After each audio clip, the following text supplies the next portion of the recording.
எதிர்க்கட்சி தலைவர் உதயநிதி என்ன எதனால் சனாதனத்தை ஒழிக்கணும்னு சொன்னார் தெரியுமா?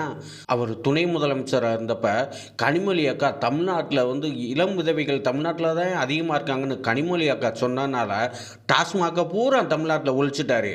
அரசு அலுவலகங்களான காவல் நிலையம், மருத்துவமனை, தாசில்தார் ஆஃபீஸு, நகராட்சி அலுவலகம், மாநகராட்சி அலுவலகம் உட்பட எல்லா அரசு அலுவலகத்தையும் லஞ்சத்தை ஒழிச்சிட்டாரு. தமிழ்நாட்டில் கஞ்சா, அவினு, கராயினு, கொக்கைனு, கூலிப்பு, கான்ஸு, கணேசு உள்ளிட்ட எல்லா போதைப் பொருளை ஒழிச்சிட்டாரு. இதை விட பெரிய விஷயம் என்னன்னா, தமிழ்நாட்டில் அடாவடி அட்டுலியம் இருந்த திமுக கவுன்சிலர் புருஷங்களை பூரா ஒழிச்சிட்டாரு. தமிழ்நாட்டில் சட்ட ஒழுங்கு பிரச்சனை செஞ்சுக்கிட்டு இருந்த ரவுடி பைய, கேடி பைய, பொறுக்கி பைய ஒவ்வொருத்தனும் கூட எல்லாத்தையும் ஒழிச்சு கட்டிட்டாரு. இத்தனதையும் ஒழிச்சு கட்டிட்டு இப்போ எதிர்கட்சி தலைவராக இருக்காரா? இத்தனதையும் ஒழிச்சு கட்டனால இப்போ கையும் வாயும் நம்மன்னு இருக்கு. என்ன ஆசிரியர்னே தெரியல. எல்லாத்தையும் ஒழிச்சிட்டமே. இப்போ எதை ஒழிக்கிறது? தமிழ்நாட்டில் இந்துக்கள் ஊரை எல்சா பயிலா தானே இருக்கியா? சனாதனத்தை ஒழிப்போம் சொல்லி கிளம்பிட்டு இருக்காரு. வேற என்ன? வேற ஒன்றும் இல்லைங்க.